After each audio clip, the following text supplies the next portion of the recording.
Hey, just a heads up. I really struggled to record most of this video as I was sick for a few weeks, so you'll definitely hear a bit of raspiness in my voice. It took me a lot longer than usual to get this video out because of that, so if you'd like to support me and the effort that I put into getting videos out as consistently as I can, I would very much appreciate it if you left a like.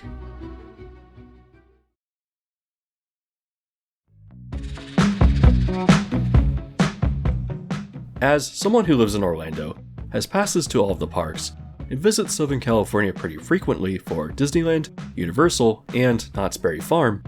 I did do something very different on my recent trip to the United Kingdom and visited a few parks as I traveled.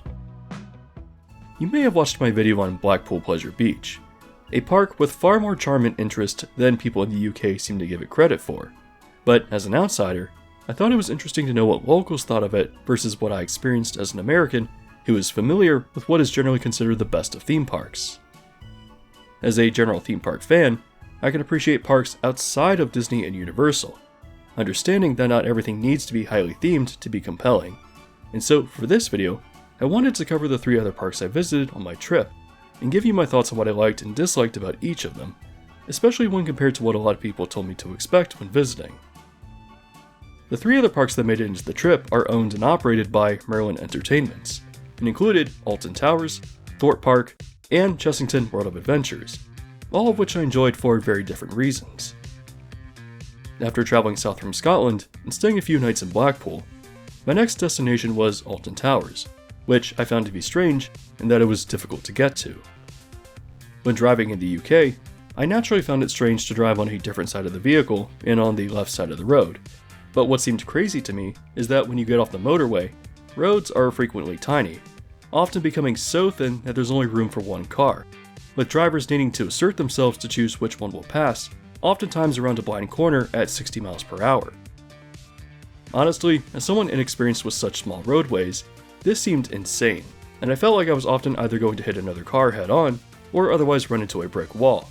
making the process of getting to Alton Towers just downright scary. If I ever manage to visit again, I'll have to take some other form of transportation, which also seems difficult to organize, which is just so strange for what I would consider to be the UK's biggest destination park. There is something appealing about the park being located in the countryside among small villages, but I'm also surprised by just how poor alternative transportation options are here, at least from what I've read about the experiences of others. Arriving at the Alton Towers Hotel, I was immediately met with a very positive impression of what the park offered though, and so I'm excited to dive right in and discuss my thoughts on what I found to be a really interesting park.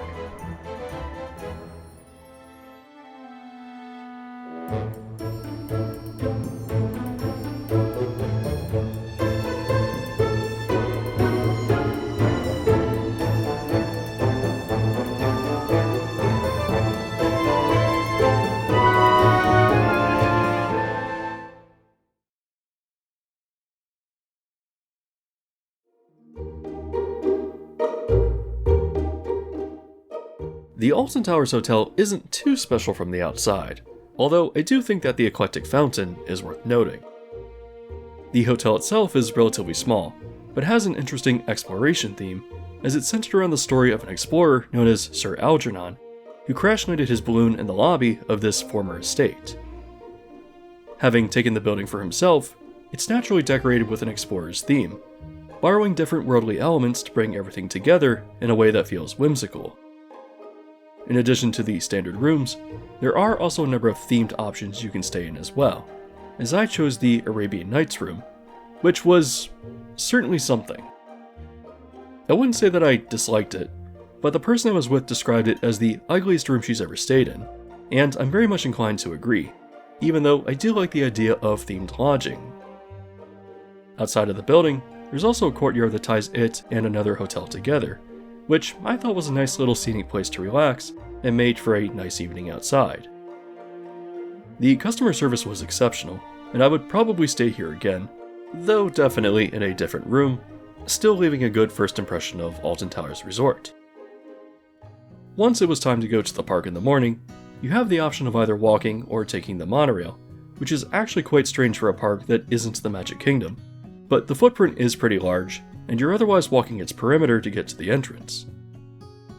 What I liked about the entry area was the recycled element from the 1980 Vekoma coaster, Corkscrew, which stood until 2008 as an iconic ride that pretty much boosted the attendance of all parks that got them, whether in Europe or with aero corkscrews in the United States. It's nice to see that history acknowledged right here at the front, and moving through the entry area, you enter Tower Street, which I guess can best be described as following the Main Street model from a Disney castle park.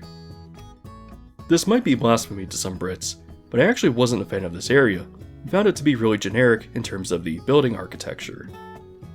Maybe there's context as to the history of this area that makes it special for people, but I just didn't find it aesthetically interesting. Leaving Tower Street and heading downhill, the entire center of the park is probably the most beautiful theme park that I've ever been to, with wide open lawns, lakes, and the actual historic estate that the park is named after, which sits off in the distance, looming over everything else. There is also the gardens themselves, which are built around a valley in the middle, and while I wasn't able to explore them, really just running around with the limited time I had to gather footage at the end of the day, they still seemed tranquil and worthy of exploring if I eventually return. There was a fair amount that I didn't do in the park because of its limited hours, which was 10 to 4, which I found to be insane for a park this big, but I'll discuss what I did do as I traveled counterclockwise and give my thoughts on the attractions. The first area I walked into was X Sector, a strange, almost horror-themed, nefarious government facility that ties the coasters in as experiments in mental anguish. It doesn't really make sense if you think about it for too long, but the theming is at least unique. I was excited to ride Oblivion, the world's first B&M dive coaster, which premiered here at the park in 1998. It's a nice piece of history, but is also essentially a one-trick pony, with the drop intimidating riders in the UK who expressed to me that they find the ride to be really scary. Having grown up with SheiKra at Busch Gardens Tampa, it has a lift hill that stands 150 feet higher, holds you while looking down at the ground, has a true 90-degree drop, and also contains an inversion, a second drop, and a splashdown. I thought that in comparison, Oblivion looked quaint, and to be fair, Alton Towers is not allowed to build coasters higher than the tree line due to local ordinances, but even while diving into the ground, it still felt small and is more novelty than anything else. Still, I think this is a great coaster for the UK, as I was told by multiple people how scary they thought it was, so if you haven't traveled elsewhere, I can see why this might be intimidating. Moving over to the other side of the land, you instantly encounter the Smiler, a 2013 spaghetti bowl of a coaster produced by Gerstauer that holds the world record for having 14 inversions. Does that make it a good ride though?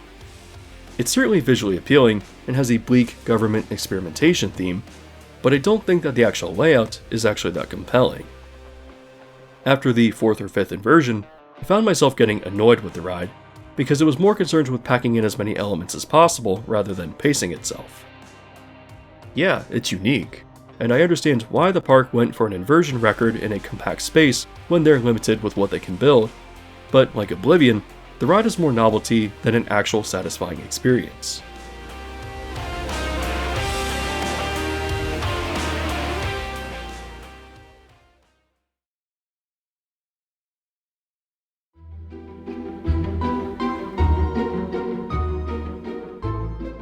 Moving out of X Sector, I next walked past the historic country house that the park is named after, which, to my surprise, is overgrown and missing glass in some of the windows.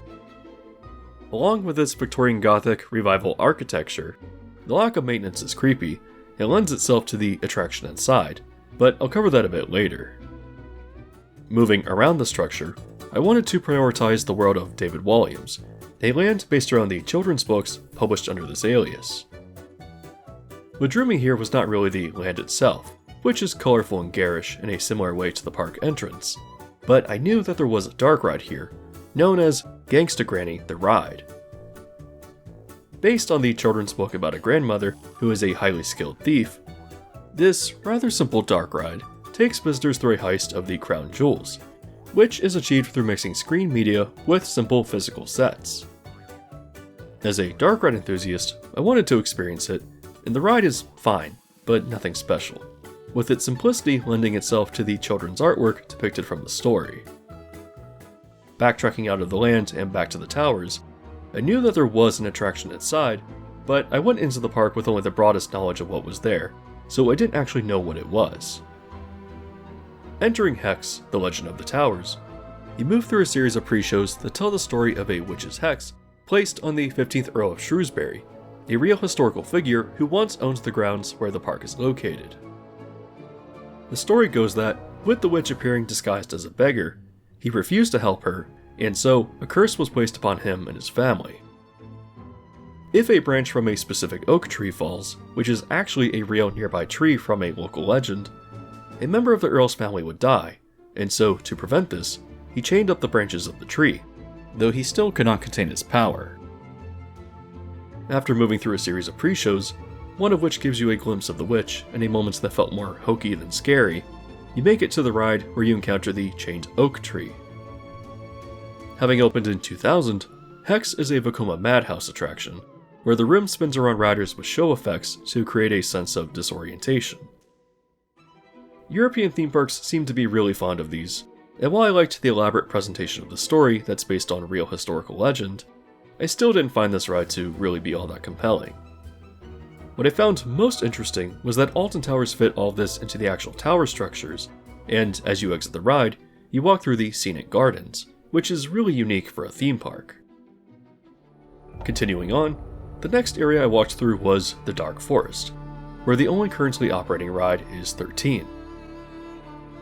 The attraction tells the story of an ancient burial chamber being excavated in the forest, which I believe the ride implies releases a curse. This 2010 Intamin family coaster brings you through the cursed forest and into the tomb itself, utilizing the world's first iteration of the drop track as a novel element in this small but well-themed show building. I went into this ride with low expectations because it generally seemed to be mocked as underwhelming, but I actually quite enjoyed it for what it was. Taking the sky ride over the valley with the gardens, the next land I entered was my most anticipated, Forbidden Valley, themed to a post-apocalyptic world terrorized by a malevolent alien species. The anchor attraction for this area is Nemesis Reborn, which originally premiered in 1994 but was recently retracked, adopting a new paint scheme and adding some additional theming elements. The concept of the ride is that the track represents a long-dormant alien creature that was excavated, and through its evil nature, throws the world into chaos.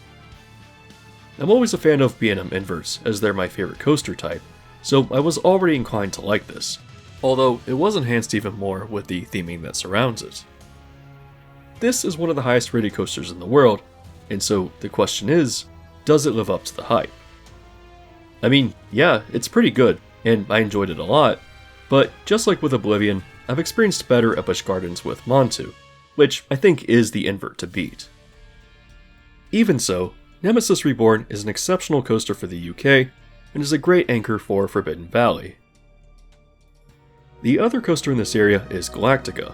which premiered as the world's first B&M flying coaster in 2002, where it was originally known as AIR, which stood for Aerial Inversion Ride. This was an excellent proof of concept for B&M's revolutionary take on the flying coaster, but we've since seen the model become much more refined. That said, while you can tell that this is the first version of the coaster because of just how unorthodox the layout is, I actually like that it's unique and doesn't follow the formula of other flying coasters, staying low to the ground as it flies through the forest, and containing an extended track segment where you're just gliding on your back, which stands out as strange but notably interesting. The coaster was rethemed to Galactica, which now tells the story of the discovery of cosmic energy and wormhole travel, with a theme that vaguely ties into the science fiction nature of Nemesis and the rest of Forbidden Valley.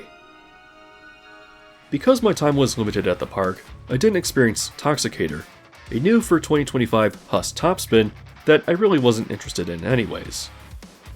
I also missed Nemesis Subterra, which many people told me was great as an indoor drop tower that ties in thematically with Nemesis, but I also had this lower on my priority list because there were other must-do attractions that I needed to move on to next.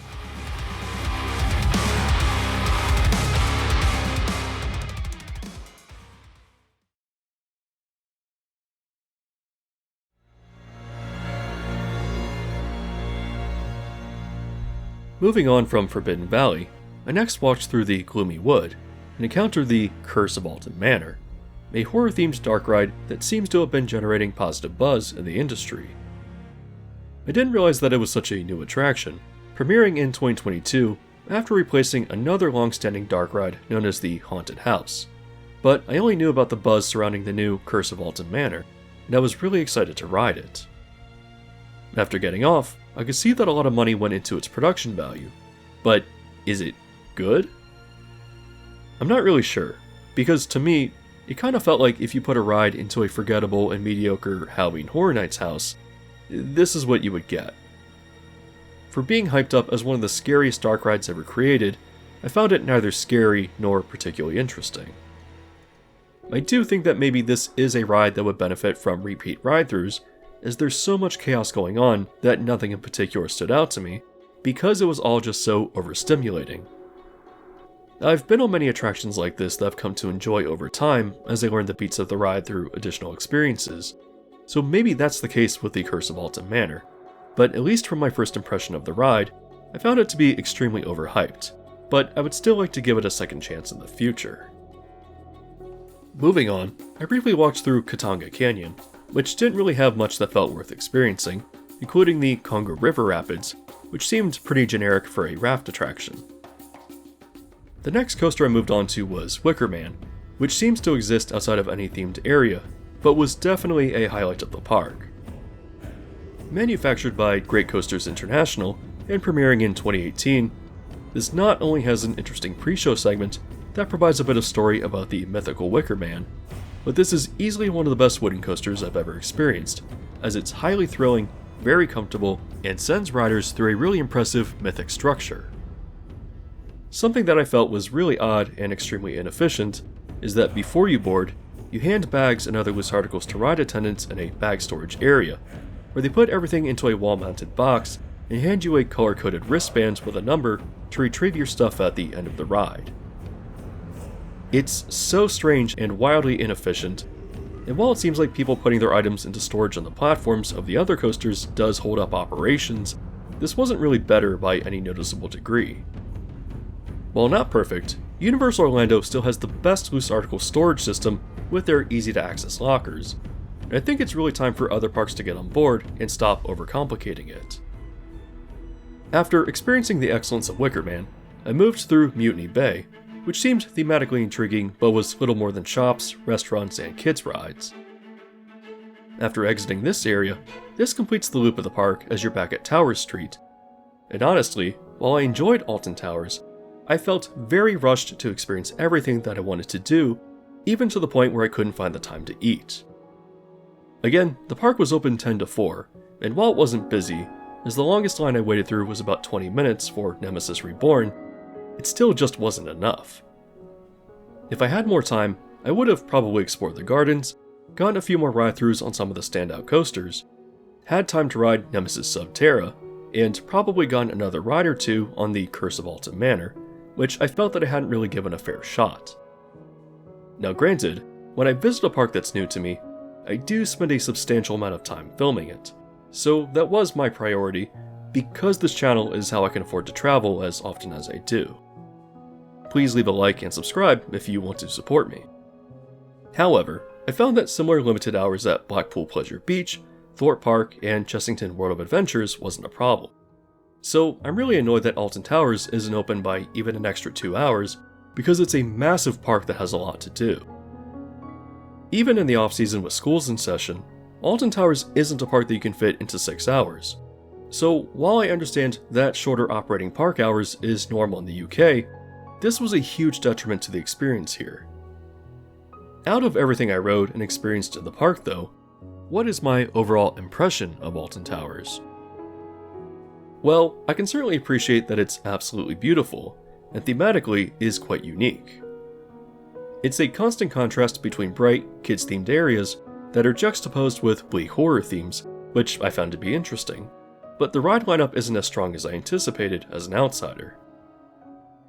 A lot of the rides rely far too much on novelty, like with the Smiler, which might have that record-breaking 14 inversions, but is more tedious than it actually is fun.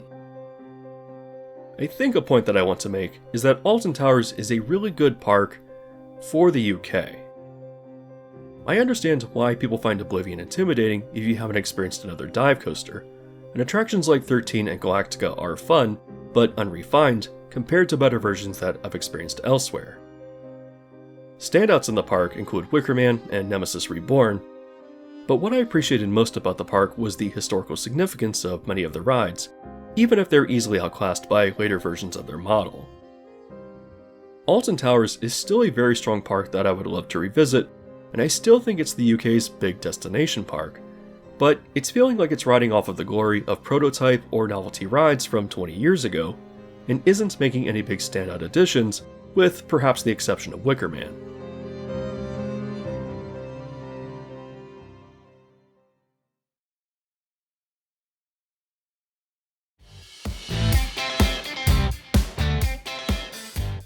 The next two parks that I visited were a lot easier to get to, as they just took a train out of London, and existing as what I would call the thrill park of Merlin's UK parks, Thorpe Park really surprised me with its remarkable coaster lineup. Now, while it is true that Alton Towers is also notable for its coasters, it's an actual theme park, whereas at Thorpe, the emphasis is almost purely on thrills. That isn't to say that it doesn't have themed areas or individually themed rides, but the park still does come off as a bit generic, and easily has the most thrilling coaster lineup of all the parks in the UK. The layout of Thorpe is actually quite unique, because as you move past the entrance, you walk over a bridge and into the Dome, an indoor structure that contains a restaurant, a shop, and an arcade. Stepping outside, the geography of the park is quite interesting, as its entire footprint is contained on an island. It's actually a former gravel quarry that was flooded in the 70s to create a water sports venue, which is still accessible by boats even today,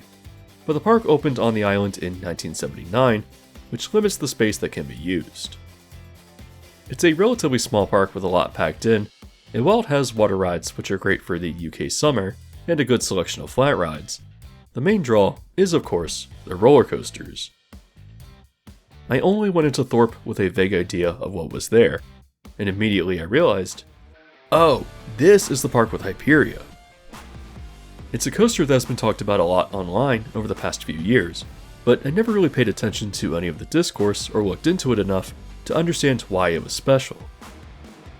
Knowing that it was brand new as it premiered in 2024, I immediately headed over there because I knew that it would get the longest lines, and after having waited only around 20 minutes for it, I understand why it was so hyped. Produced by Mock Rides, Hyperia is a big deal for the UK as its newest tallest coaster, standing at 236 feet, which beats out the big one at Blackpool Pleasure Beach, which stands at 213 feet. However, Hyperia is an entirely different beast, which, while having only 2 inversions, conveys the majority of its thrill through strong sustained G-forces that I found to be incredibly intense. Maybe I'm just getting older, or maybe it's because I hadn't had any food yet when I rode, but I found this to almost be a little too intense as I was grayed out for roughly half the ride. As a defender of mission space, I feel like I can handle strong and sustained Gs better than the average person, but Hyperia left me questioning whether this was too intense for a coaster, although I was admittedly impressed by its sheer audacity. I can't say that I disliked it, and it certainly stands out as one of the most notable coasters that I've ever been on. Moving on though, my reception to some of the other coasters is a bit more mixed, so let's start with Colossus. Having opened in 2002, and taking on an ancient Atlantean theme, Colossus was a record-breaking coaster for its time, advertising that it had 10 inversions. Produced by Intamin, it starts off relatively normal as a looping coaster, but as you reach the end, you go through a heartline roll, which is then followed by a heartline roll, which then proceeds into a heartline roll, which then transitions into a heartline roll. From here, the coaster banks left and enters a heartline roll, though now in the opposite direction, and then returns to the station. This reminds me a lot of the Smiler, in that while its record-breaking layout certainly made it marketable, the ride experience is more annoying and tedious than it is fun. Colossus is an interesting coaster for that reason, but the first half is mediocre, with the second half sending you through that ridiculous gauntlet of the same element 5 times in a row, making for a ride that I would not consider to be good in any sense of the word. The next attraction that I experienced was Saw the Ride, based of course on the Saw horror film franchise, which is just incredibly bizarre to adapt into a roller coaster. Opening in 2009 as a Gerstlauer Eurofighter model, the queue does have decent theming for what it is, but the ride is wildly silly, trying to sell you the idea they are going to be killed as you drop through a moving buzzsaw effect before completing the rest of the course. My previous experience with Gerstlauer coasters is limited, as I'd only been on hang time at Knott's Berry Farm, which runs really well, and then the Smiler, which despite feeling that its layout is more novelty than entertaining, ran relatively okay despite some slight roughness. Saw really suffers from its layout though, as first, I absolutely hate vertical lift hills because they feel so unpleasant to experience, but the tight layout of the ride and inversions just whips you around a little too aggressively, making this a really painful ride. I'll give it credit for being unique with its unorthodox theme, but this is an awful layout that a lot of other people seem to agree is a problem, and just as with Wicker Man, has that inefficient loose article system where you have to hand everything over to attendants in a storage area. Moving the discourse in a positive direction, my next experience was with Nemesis Inferno, a B&M suspended coaster that opened in 2003 that loops around an impressive volcano structure. You would think that from the name, that it has some relation to Nemesis at Alton Towers, which would make sense as both parks are run by Merlin,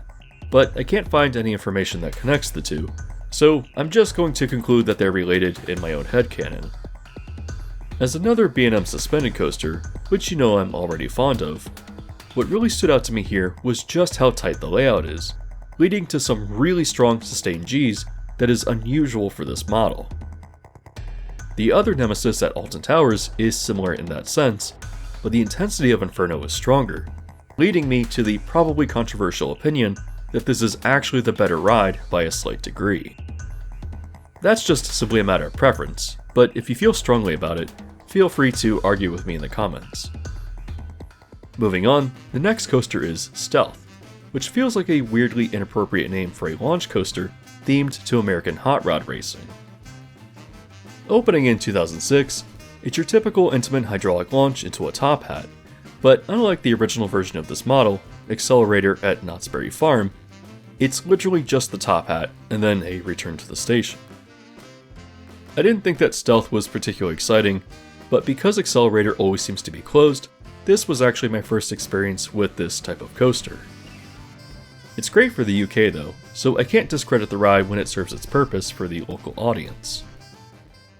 Finishing out the big coasters at Thorpe, the Swarm is a 2011 B&M wing coaster that is themed to an alien invasion by what I presume is an insectoid species. Not only was the theming great for a park like this, but the ride experience is thrilling, comfortable, and well thought out, with the coaster type playing with theming elements in the landscape for a bit of extra fun. As with most B&Ms, I have a positive opinion about the ride experience, so this was a strong highlight of the park for me.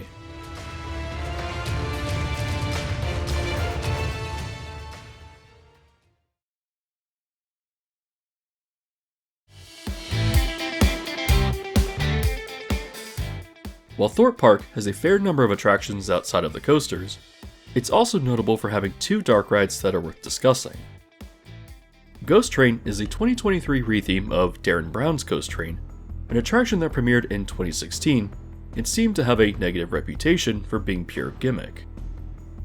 Despite the name, Ghost Train is not the traditional pretzel-style dark ride that you would expect,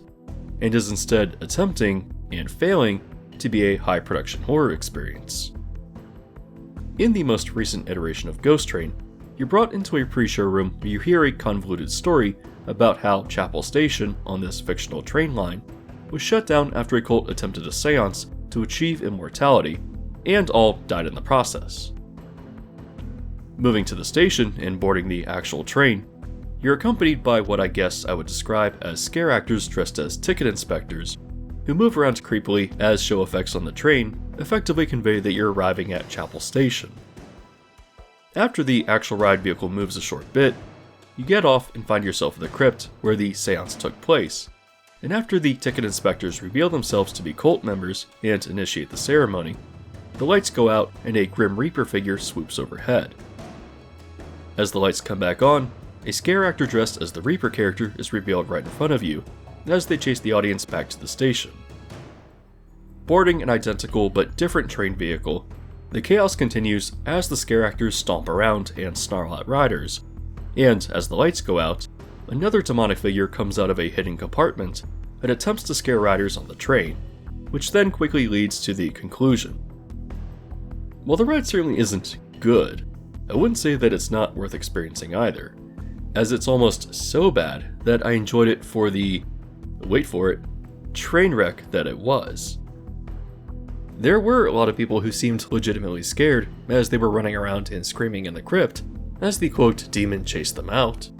But from my perspective, I thought the ride was pure camp and came nowhere close to what I would consider to be intense or scary for a theme park attraction. On a similar note, I also experienced The Walking Dead: The Ride, a retheme of a 1996 indoor Vekoma coaster, which, yes, I guess it's not an actual dark ride, but it's fairly well themed for an indoor coaster. The retheme occurred for the 2018 season, which honestly was an awful decision because the show had already outstayed its welcome by like 2016, but I can't say that the ride isn't amusing. After a brief pre-show segment that provides exposition, escape from the zombies or whatever, you go through what I think is intended to be a really basic scare maze, although there was no one in there, so maybe it just depends on coming on a day with high attendance, or there were never really any scare actors intended to be there at all. On reaching the station, you board the coaster train, and it's a pretty fun layout in the dark as you pass zombie-related set pieces and hear dialogue,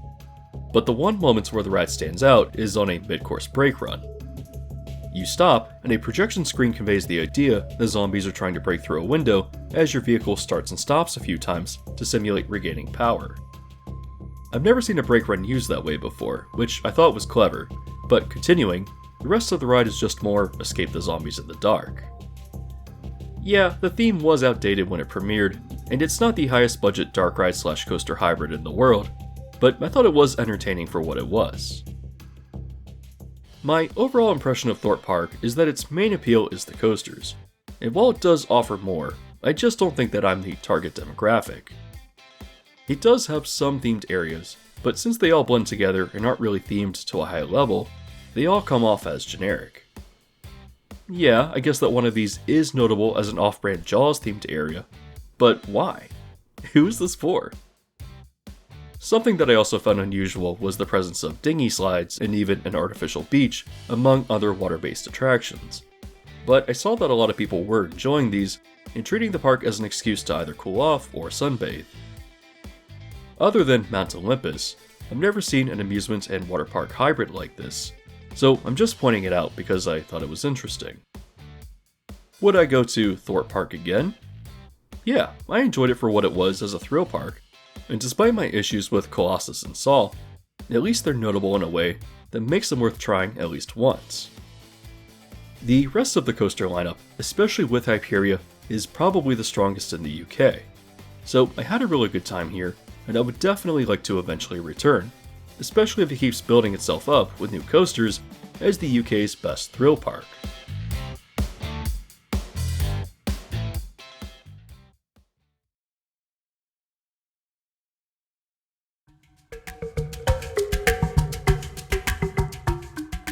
On the opposite side of the spectrum, I found that Chessington World of Adventures stood out not for its thrills, but because it was a great family park, especially if you have younger children.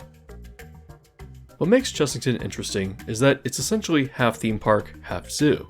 and even if you're not interested in less thrilling rides that are targeted towards younger demographics,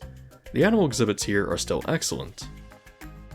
From the route I took to get here, I unknowingly went into the resort entrance, which is intended for the park's 2 hotels, so I actually started in the area known as just the Chessington Zoo. This site has actually been running as a zoo since 1931, but when rides were added for its 1987 season, it became a true theme park and has continued to evolve into the great family park that it is today.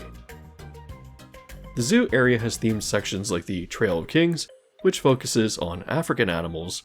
or individual exhibits like Sea Lion Bay or Penguin Bay. There's even a sea life aquarium, where you might recognize their brand from other, more substantial aquariums run by Merlin around the world, but here it was small and located inside of a climate-controlled tent. It doesn't look the best from the outside, but it's a nice little series of exhibits that I thought was great. Off in its own little section of the park, Chessington also contains a safari known as Zoofari. The line to get on this attraction crawled at a 45-minute wait, as they only had 2 operating trucks, but it was fine for what it was, even if it's a bit of a short experience. It's not the best safari attraction that I've ever been on, but you do see a fair number of animals and get pretty close to them. Otherwise, outside of the safari and the Chessington Zoo, there are also other smaller animal exhibits scattered around the park, like near the kids' rides in the rainforest-themed area, or the tiger exhibit in Land of the Tiger. Chessington does a great job of theming the animal exhibits alongside their respective areas, but it does have lands that are purely just focused on rides.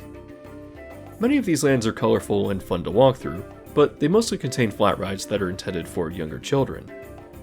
Even so, I enjoyed the atmosphere of every land that I walked through because they were all well themed, but Chessington does still have some standout attractions that I felt were worth going out of the way for. With the park's newest land, which opened as the World of Jumanji in 2023, it contains a few well-themed flat rides, but is anchored by Mandrill Mayhem, a launched B&M wing coaster that is attempting to draw in the family demographic. The ride begins by launching riders backwards into a short spike, before zipping back through the station, which sends you out into the land. Curving around its perimeter, this family coaster actually has an inversion with an inline twist, and the train then continues around to the other side of the area. It then moves up a spiraling spike, which loops around this impressive theming element of the Jaguar Shrine. Falling backwards, the train descends and travels the course in reverse, which then concludes as it reaches the station. While the capacity isn't great, as you can only run one train, Mandrill Mayhem seemed wildly popular, and despite having one single inversion, is still a great family coaster as it's not very intense. I've always gone back and forth over whether inversions disqualify a coaster for being truly for the family demographic, but this is one of those rare instances where I think it struck that balance perfectly. Another standout area of the park was the Forbidden Kingdom, which isn't just themed well, but has an interesting dark ride known as Tomb Blaster.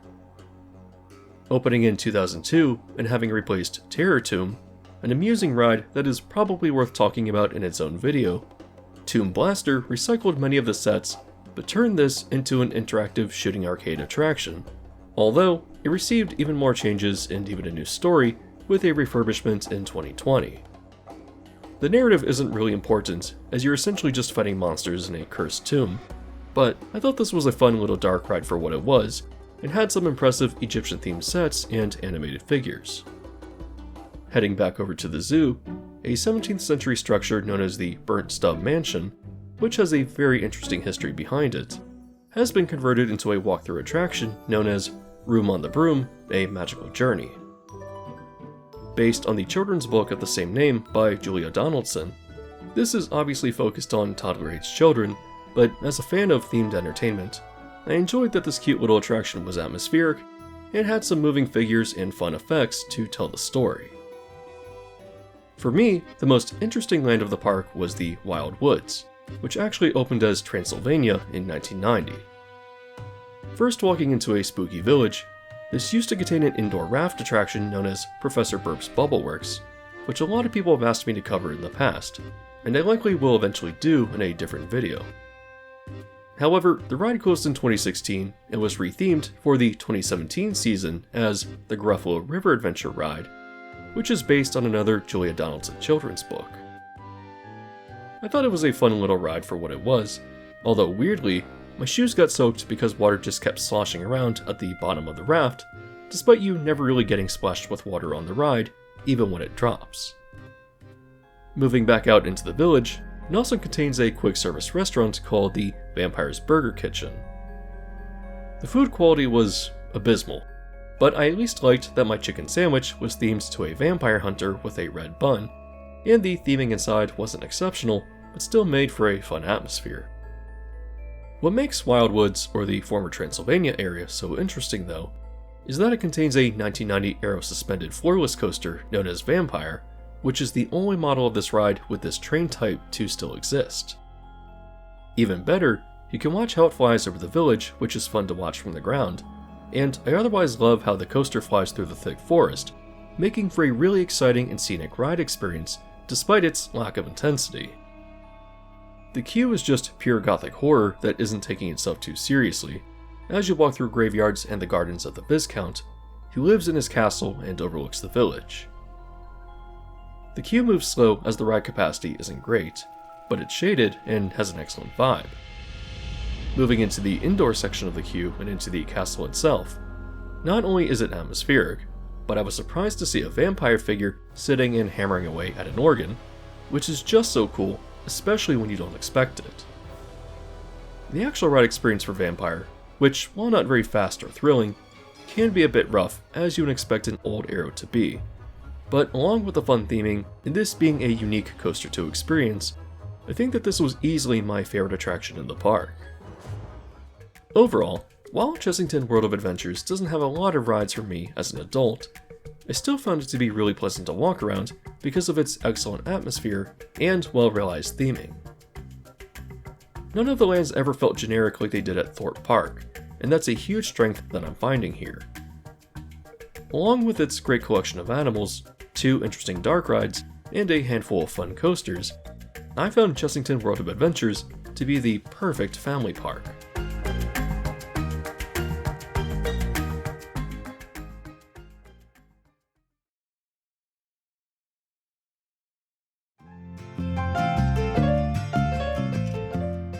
For 2025, I bought the Merlin Annual Pass, which after payment, allowed me to go to any attraction owned and operated by Merlin Entertainments in the UK.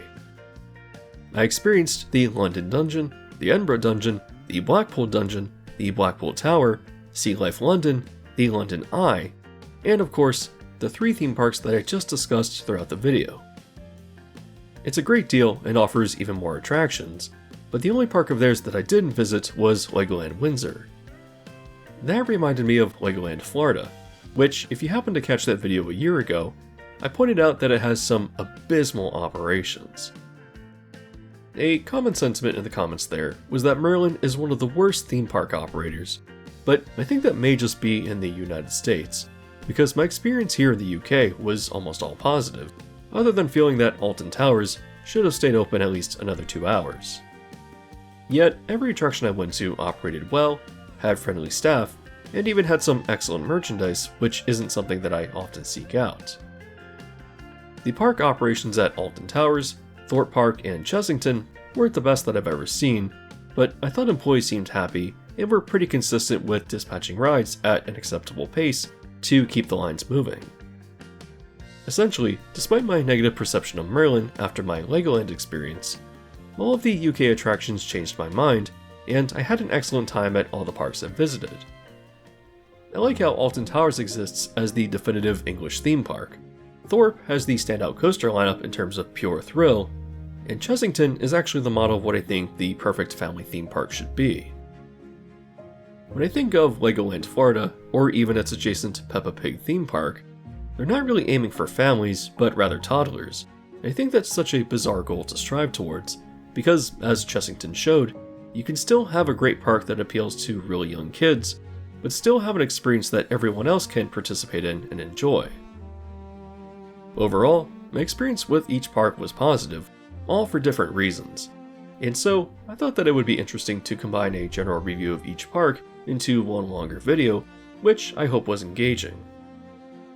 Each of these parks has an interesting history, especially with some of their defunct dark rides. So, now that I've been to these parks and I've covered their current experiences, I do eventually want to uncover some of that deeper history because there's some fascinating stuff in there.